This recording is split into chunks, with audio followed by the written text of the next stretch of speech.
O PSG, o Weber Lima, estava falando sobre isso com você aqui fora do ar antes de começar o programa, perdeu a oportunidade de aplicar uma goleada histórica no Real Madrid.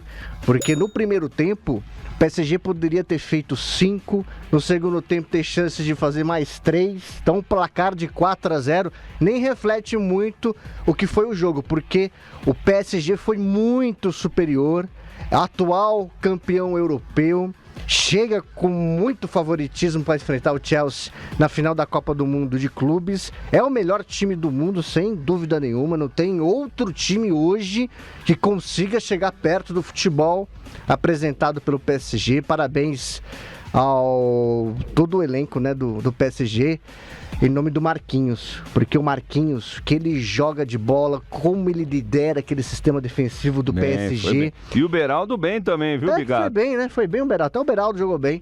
Então, e o PSG, ele marca demais, né? Marca demais, é muita intensidade na marcação.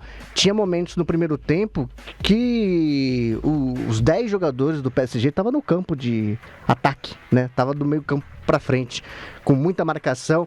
E o que aconteceu no jogo Flamengo e Bayern, que se falou muito dos erros dos jogadores do Flamengo, e como aconteceu erros hoje de jogadores do Real Madrid na saída de bola. Mas são erros que são provocados pela pressão do PSG hoje, pela pressão que o Bayern fez no Flamengo. Então eu entendo que é muito mais mérito do time que está exercendo essa pressão, essa marcação intensa, do que muito demérito do que foi o Real Madrid hoje, que foi o Flamengo. Eu acho que o PSG tá jogando demais, foi muito merecido e deve ser o campeão dessa primeira Copa do Mundo de Clubes. Acho muito difícil o Chelsea conseguir segurar todo esse ímpeto do PSG.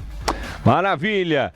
Marcel Capretes, atropelo do Paris Saint-Germain pra cima do Real Madrid. Boa noite, Capretes. Fala, Weber. Grande abraço a você, ao Bigatinho, a todo mundo ligado aqui na 105 FM. Só tem fera, parece uma selva.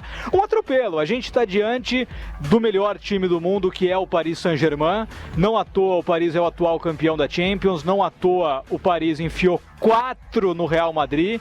E fica muito claro, né, Weber? Quando o bicho pegou, esse time respondeu, né? Não quero tirar o mérito da vitória do Botafogo em cima do Paris Saint-Germain, mas a gente via ali claramente, não só o resultado, mas o desempenho, que o Paris não estava dando toda a energia que podia dar, não estava jogando toda a bola. Não estou tirando o mérito, tá? Era o Paris, era esse time, eram esses jogadores.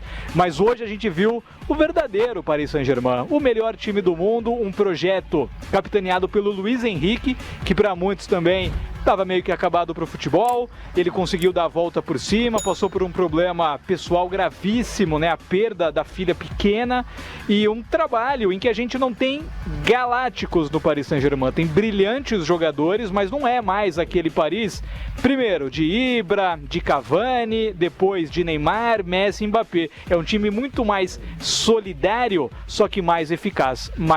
E para mim, a cereja do bolo, na verdade para nós brasileiros, é o Marquinhos, né? É bom ver um brasileiro com este protagonismo, é bom ver um brasileiro jogando essa bola, e quando eu falo protagonismo não é só a técnica, mas é também a liderança dele. Ele é o capitão, ele ergueu a taça da Champions League, um brasileiro ergueu o troféu mais importante da competição mais nobre de clubes do mundo, e para mim vai erguer de novo a taça domingo. O Paris Saint-Germain é amplamente favorito na final contra o Chelsea. Weber, só um detalhe em relação à partida de hoje entre o PSG e o Real Madrid. Entendo que o Xabi Alonso, ele cometeu um erro de estratégia. Não sei se o Capretes vai concordar comigo, ele que acompanha muito também o Real e a Liga dos Campeões, porque você jogar com 3 atacantes e você não pedir pro Mbappé e o Vinícius, que são jogadores que têm um vigor físico melhor, acompanhar o lateral, deixar as pontas pro PSG trabalhar com tanta liberdade, assim, um time que valoriza muito a posse de bola, que tem muita precisão nos passes, eu entendo que foi um erro estratégico do Xabi Alonso. Claro que ele está chegando agora no Real Madrid, tem um tempo de trabalhar, mas são erros assim que num momento decisivo, quando você enfrenta um adversário tão grande, é muito difícil você corrigir ali durante o jogo. Acho que ele foi... Os 3 atacantes não tinham função ali no primeiro tempo, né? Não marcavam, não chegava nem próximo para fazer uma pressão no homem da bola. E só um outro detalhe, Weber. O torcedor palmeirense, alô torcedor do Palmeiras, reze e agradeça muito pelo Paulinho.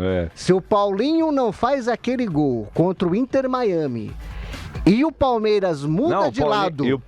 Também muda de lado, porque se o Paulinho não fizesse aquele gol, o que aconteceria? O Palmeiras ia enfrentar o PSG nas oitavas de final. E seria uma das maiores vergonhas da história do futebol brasileiro.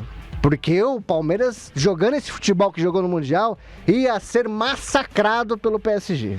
Boa, e Capretto, você concorda com isso? Não, concordo. A estratégia do Xabi Alonso foi totalmente equivocada. 3 atacantes para pegar o Paris Saint-Germain não fazia sentido nenhum. Agora, claramente para mim, o Xabi Alonso tá usando o Mundial. Claro que ele queria ganhar, é o Real Madrid. O Real tem que ganhar qualquer competição que disputar, mas ele tá usando como teste, porque ele chegou, quase nem treinou, né? O Ancelotti estava ali até outro dia. O Xabi Alonso foi apresentado logo na sequência, mas ele ainda tá tateando o elenco. O que ficou para mim, por exemplo, o Carvajal voltou, o Éder Militão voltou, jogadores lesionados que podem ser importantíssimos agora para a sequência de trabalho do Xabi Alonso. Então, muito nítido assim, o Luiz Henrique dominando completamente o grupo, o ambiente e a competição, e o Xabi Alonso ainda tateando o que ele tem no Real Madrid. Esse Mundial de Clubes serve também para algumas observações, principalmente em relação à próxima Copa do Mundo. Nossa. Porque a seleção brasileira tem algumas peças importantes. Por exemplo, Marquinhos levantou a taça da Liga dos Campeões, é um jogador que é o xerife da zaga do PSG, é uma liderança importante dentro de campo.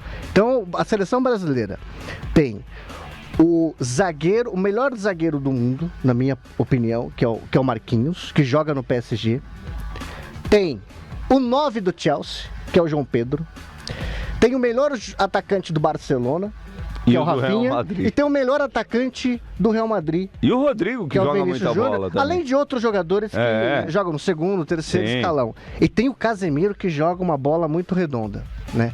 Agora, como que você não consegue organizar um time que consiga competir em alto nível com tantos jogadores que são destaques nos seus clubes? É algo que o Ancelotti vai precisar resolver na seleção brasileira. E olha, só aproveitando, eu estava assistindo o jogo hoje, né? E pensando na seleção portuguesa. A seleção portuguesa, posso estar errado, né? Porque eu sempre acredito naquela história. Nós temos algumas seleções que vão estar lá. Do Brasil, Alemanha, França, Argentina. Essas seleções sempre brigam pelo título da Copa do Mundo. A Alemanha tá uma porcaria, mas vai chegando. Ela vai caminhando na Copa do Mundo. Portugal não, né? Portugal teve uma vez na história que chegou lá contra a Coreia. Depois teve agora recentemente com o Filipão, né? O 4º lugar com o Filipão numa Copa do Mundo. Mas essa geração de Portugal é a melhor que eu já vi. E pena que o Cristiano Ronaldo já passou dos 40. Mas essa é uma das melhores gerações, porque você vê no time lá do Paris Saint-Germain, é Vitinha, é Nuno Mendes, é o João Neto, no Chelsea é o Neves lá, como é que Neto, é? Né? É o Pedro Neto, então você vai vendo o Neves na zaga. Enfim, você vai vendo a seleção de Portugal, ela é muito forte. Sem contar o Bernardo Ramos, o Bruno Fernandes, e com o Cristiano Ronaldo. É uma seleção muito boa para a disputa do próximo ano lá nos Estados Unidos, México e Canadá.